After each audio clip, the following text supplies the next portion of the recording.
putting an end to identity politics. This is the Kevin Jackson Radio Show. The president, I do not think, is a racist as we have traditionally known in this country. But what is it if you're racially uninformed and you're ignorant? What does it matter whether you're? But doesn't that make you racist by? And maybe you're just ignorant? You don't know that you're racist? No, what it means, Don, is that maybe you have said or done some racist things unknowingly. That's and so kind of that what does, I just said, but then that makes you a racist. No, it makes maybe what you said or done a racist act, but it's not an act it's not racism in your heart. You know, you can do some things and not be aware that you are doing them. And I think that that's largely the case with President Trump. Now, you can say with his genius and his great wealth and his accomplishments over the years, he should be better informed. You know, that's a legitimate argument. But the man apparently is not informed. You can just listen to some of the things that he said. I mean, for instance, you know, he and John Lewis have had some back and forth. And he, you know, constantly is saying to John Lewis that, you know, his district is broken down and whatnot. Well, John Lewis's district is the city of Atlanta. Black entrepreneurship and city of Atlanta are synonymous. Well, it seems like you're negating your own argument then, because he believes it. In his ignorance, well, he believes what he says, and therefore it means that's what's in his heart. Well, no, I wouldn't go as far as to say that because he thinks he knows something, that's what's in his heart. You know, he could be misinformed from a source that he considers credible. All right, everybody, welcome back. Kevin Jackson. That was Isaac Newton Ferris, nephew of Martin Luther King Jr., completely twisted up on his definition of racism and all that. But he was right to say Donald Trump's not racist. But what was funny about the interview was Don Lemon. He can't believe what he's hearing. Surely you have to believe that these are racist comments and this, that, and the other.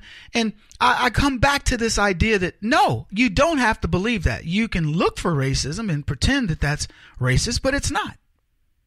And it's so interesting to hear the other side of this argument. But the problem is nobody intelligent is arguing back. No offense to Mr. Ferris, but he did not wage a good argument. Now, I would have said, look, Don, you guys are looking for racism because somebody tells you the truth about your house. If I went to your house and your house was a pigsty, and I said, man, I went in that dude's house, his house was a pigsty, and you're mad at me because I've outed you for your house being a pigsty, and let's say I went into 50 pigsties, all belonging to black people, and I went, man, every black person's house I go into is a pigsty. Would you say it's racist, or would you say that's my observation?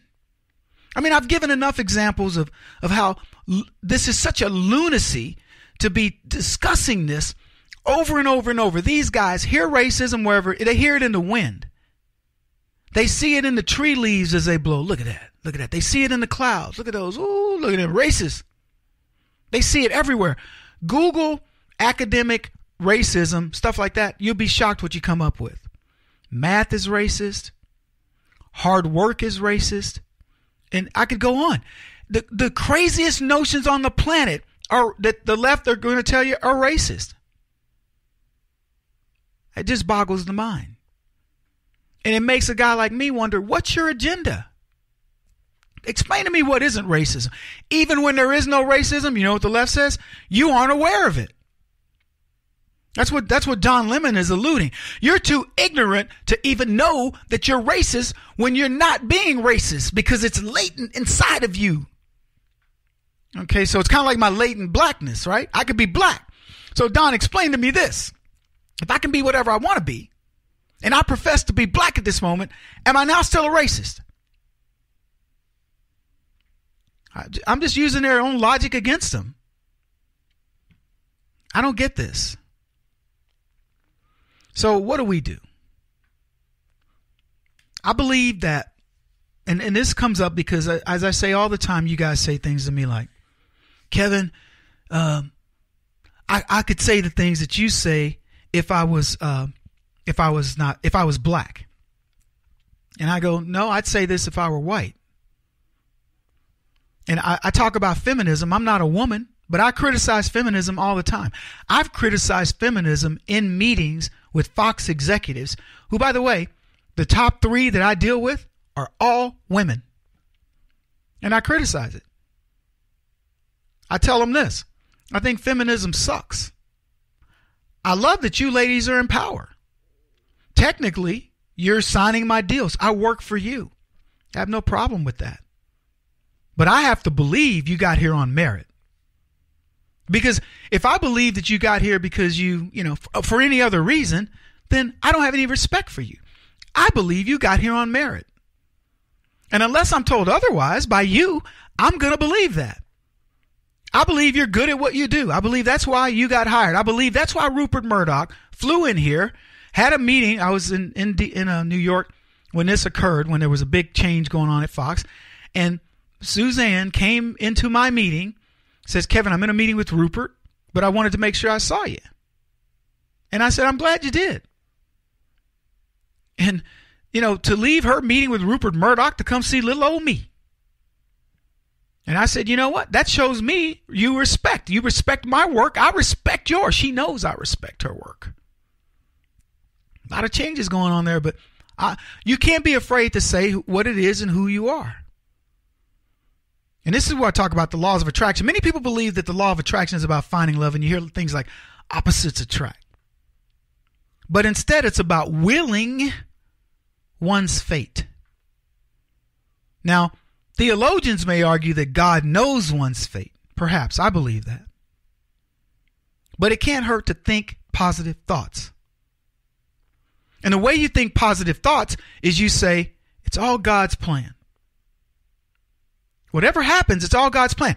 I'm going to do my part because God put this thing inside of me that says, go out there, Kevin, and work hard and do it not for the glory of self, not for the glory of man, not for the accolades and the things that may come, but do it because you believe in something, in the greater good, something bigger than you, better than you. And it has nothing really to do with you. You're just a cog in the wheel, but you understand that. The first instance of law of attraction phrase appeared in print was in 1877 in a book called Isis Unveiled. It was a book by a Russian occultist and a theosophist. Her name was Helena Blavatsky.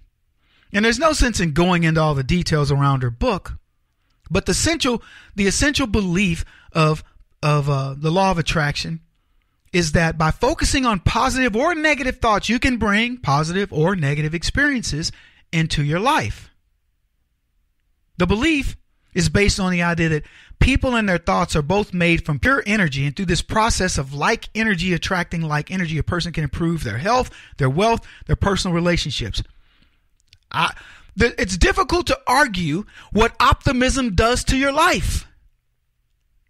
It's like my grandmother says, if you fall down in a bunch of pony poop, you should come out of it looking for a pony. I use that quite often, but it's so true. Mind over matter. I was talking to one of my employees the other day, and she was down. And I told her, I said, what good is that going to do you? I go, look, I feel for you, because that's what you're supposed to say from a psychological standpoint. I understand what you're going through. You want to know why? Because I've been there. Now, you want to ask me, did it help that I brooded over it? That I was, I don't know, man. Well, shoot, we'll see. Doesn't help. Doesn't help one bit. So why am I going to brood? I'm going to say, you know what? People have been through what I'm going through. People have gotten through what I'm going through. And that's that. Get up and get to it, because life's going to move on. And let me tell you why this fits what we're doing. Because we can either look at the left and what they're doing and say to ourselves, I don't know. I don't think anything's ever going to happen to Hillary. I don't think anything's ever going to happen. I don't think politics is going to change.